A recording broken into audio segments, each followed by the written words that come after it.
ठीक जी। मोक्ष किसका होता है? मोक्ष जो होता है, मोक्ष का अधिकारी है मन। माया मरी न मन मरा, मर मर गया शरीर, आशा तृष्णा ना मरी, कह गए दास कबीर। तो जो हमारा मन है वही मोक्ष का अधिकारी है, क्योंकि आत्मा तो मोक्ष से और जन्म मृत्यु सबसे परे है।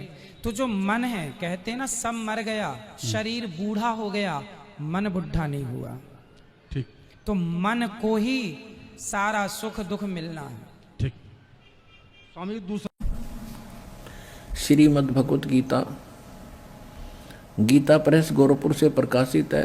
जयदाल गोविंद का इसके अनुवादक हैं। देखिएगा अध्याय नंबर 15 का पंचदशो अध्याय 15वां अध्याय का ये प्रथम मंत्र है कि ऊर्ध्व मूलम अधः शाखम अश्वत्थम प्राहु अव्यम छंदासी यस्य प्रणानी ये तम वेद स वेदवित। अब ये क्या बताया है कि आदि पुरुष परमेश्वर मूल आले ऊपर को जड़ है, वो तो पूर्ण परमात्मा है। अधः शाखम नीचे को शाखा, ये अनुवाद गलत किया है ब्रह्मा रूप मुख्य शाखा वाला। देखिएगा इस 2 नंबर श्लोक में अधः अधः 2 जगह है, इनका अनुवाद इन्होंने खुद किया है। यहां पर अधः माने नीचे, अधः माने नीचे, अधः माने नीचे, अधः माने नीचे। तो अधः यहां नीचे लिखना था, ऊपर को जड़ वाला, ऊपर को मूल वाला। आदि पुरुष परमेश्वर तो समझो उल्टा लटके संसार रूपी वृक्ष की जड़ है और नीचे को शाखा है, ये समझो। इसकी तरफ संकेत है ये गीता जी अध्याय नंबर 15 के श्लोक नंबर 1 में। ऊर्ध्व मूलम अधः शाखम अश्वत्थम प्राहु अव्यम, ये है वो उल्टा लटका हुआ संसार रूपी वृक्ष, ऊपर को जड़ और नीचे को शाखा वाला। अब तीनों गुण यहां देखिएगा।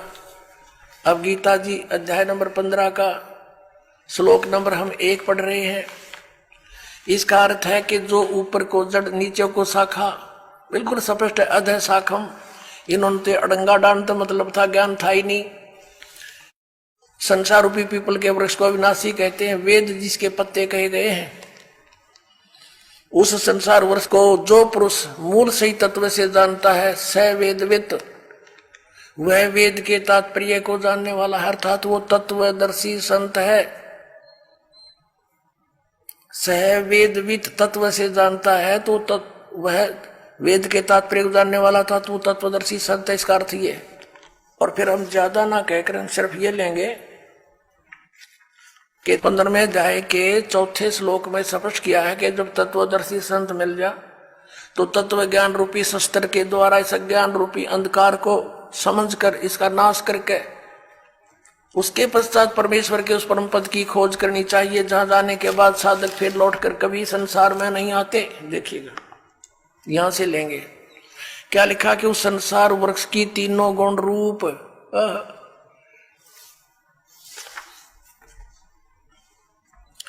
विषय पर वाला शाखा, तीनों गुण रूपता समझो उसकी विषय वासना वाली शाखा है, नीचे और ऊपर फैली हुई है। मनुष्य लोक में कर्मों के अनुसार बांधने के भी मुख्य कारण यही है, जो नीचे और ऊपर लोकों में फैली हुई है। ऊपर स्वर्ग लोक में, नीचे पाताल लोक में, पृथ्वी लोक पर ज्ञान बोला ही जा रहा है। अब ये तीनों गुण रूपी शाखा है। 3 गुण क्या है? रजगुण ब्रह्मा, सतगुण विष्णु, तमगुण शिव जी। देखिए मार्कंडेय पुराण, प्रकाशक मुद्रक हैं, गीता प्रेस गोरखपुर, गोविंद भवन कार्यालय कोलकाता का संस्थान। ये इनके फैक्स और फोन नंबर है। इसके 123 पृष्ठ पर देखिएगा, ये संक्षिप्त मार्कंडेय पुराण 122 के नीचे आएंगे, फिर साथ में इधर 23 है। अब मार्कंडेय जी बोले मुने, अब यहां जाते इसके सामने ही। इस प्रकार स्वयंभू परमात्मा की 3 अवस्थाएं हैं। रजोगुण प्रधान ब्रह्मा, तमोगुण प्रधान रुद्र, सतोगुण प्रधान विश्वपालक विष्णु है। ये ही 3 देवता हैं और ये ही 3 गुण हैं। कंसेप्ट क्लियर हुआ? समझदार को संकेत ही बहुत होता है। अब फिर पढ़िएगा इस पवित्र श्रीमद् भगवत गीता अध्याय नंबर 15 के श्लोक नंबर 1, 2 से आगे। एक तो पढ़ लिया आपने, अब 2 को देखिए। अध्याय नंबर 15 श्रीमद् भगवत गीता नंबर 2 में क्या कहा है कि इस संसार वृक्ष की तीनों गुण, रजगुण ब्रह्मा, सतगुण विष्णु, तमगुण शिव जी रूपी शाखा परमेश्वर कबीर जी ने आकर बताया था कि जो संत संसार रूपी वृक्ष के सभी विभागों को भिन्न भिन्न बता देता है, स वेदवित, वह तत्वदर्शी संत है। कबीर परमेश्वर ने 600 वर्ष पहले कहा था, अक्षर पुरुष एक पेड़ है, निरंजन यानी सर पुरुष वा की डार, और तीनों देवा शाखा है, ये पात रूप संसार है। तो वो थे भगवान जो तत्वदर्शी संत की भूमिका करने आते ही आते हैं, वो ज्ञान वही समझाते हैं। तो ये बता कि तीनों गुण, रजगुण ब्रह्मा, सतगुण विष्णु, तमगुण शिव जी, ये जड़ तो पूर्ण परमात्मा स्वयं परम अक्षर ब्रह्म कबीर देव कबीर साहब हैं, ये कबीर साहब हैं। और अक्षर पुरुष ये तना है, शर पुरुष ये डार है। इसके 3 पुत्र हैं, रजगुण ब्रह्मा, सतगुण विष्णु, तमगुण शिव जी, ये शाखा है। और पात रूप ये सब यहाँ के तीनों लोकों के प्राणी हैं। अब आपके ये पवित्र श्रीमद् भगवत गीता जैसा पवित्र सदग्रंथ समझ में आवेगा। अभी तक तो इन्होंने अज्ञान बना रखा था, सब कुछ श्री कृष्ण को ही बना रखा था, यानी विष्णु जी को ही। देखिएगा अध्याय नंबर 15 का श्लोक नंबर 2 हमने पढ़ रहे हैं हम। उस संसार वृक्ष की तीनों गुण, रजगुण ब्रह्मा, सतगुण विष्णु, तमगुण शिव जी, ये जल से बड़ी हुई नहीं। विषय परवाला शाखा, ये तो शाखा है, नीचे और ऊपर फैली हुई है, यानी 3 लोकों पर, पाताल लोक, पृथ्वी लोक और स्वर्ग लोक पर इन भगवानों का आधिपत्य है। एक गुण का एक विभाग के मंत्री हैं ये। और कर्मा के अनुसार बांधने वाली भी मुख्य कारण, मुख्य जड़ें, यानी ये हमें यहाँ बांधे रखती हैं, फंसाए रखते हैं, नीचे और ऊपर फैली हुई है। सभी लोकों में नहीं, ऊपर और नीचे फैली है। अब तीसरे में कह गीता ज्ञानदाता कहता है, इस संसार का स्वरूप जैसा कहा है वैसा यहाँ विचार काल में नहीं पाया जाता। अब क्या कहता है ये गीता ज्ञानदाता कि जो तेरा और मेरा डिस्कशन चल रहा है इस गीता के ज्ञान में, मैं इस पूरे ब्रह्मांडों के सारे संसार रूपी वृक्ष की यानी सभी ब्रह्मांडों की जानकारी नहीं रखता। मुझे इसके आदि और अंत का, स्थिति का कोई ज्ञान नहीं। इससे ये भी सिद्ध हो गया कि गीता ज्ञान दाता जो है ये सर्जन करता नहीं है, ब्रह्मांडों का रचने वाला नहीं है, वो कोई और भगवान है जिसने सब ब्रह्मांड रचे।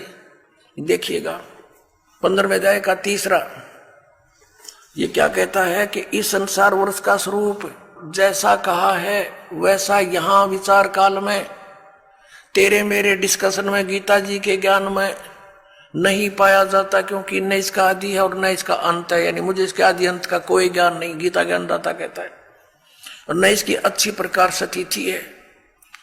इसलिए इस सुविरुद्ध मूलम, मूल कौन है? परम अक्षर ब्रह्म और ऊपर के लोक, वो तो अविनाशी हैं, शुद्ध अति दृढ़ हैं, और नीचे के अति दृढ़ मूल वाले अश्वत्थम, इस पीपल के वृक्ष को, संसार रूपी वृक्ष को, दृढ़ेन दृढ़ असंग शस्त्रेण, वैराग रूप नहीं, तत्व ज्ञान रूपी शस्त्र द्वारा काट कर, अर्थात उस तत्व ज्ञान से तत्वदर्शी संत मिलने के पश्चात उसको अच्छी तरह समझकर, अब चौथा 15 में जाएगा, चौथा, उसके पश्चात उस परम पद रूप परमेश्वर को भली भांति खोजना चाहिए, जिसमें गए हुए पुरुष यानी साधक फिर लौटकर संसार में नहीं आते। श्रीमद् भगवत गीता, गीता प्रेस गोरखपुर से प्रकाशित है। जयदाल गोविंद का इसके अनुवादक है।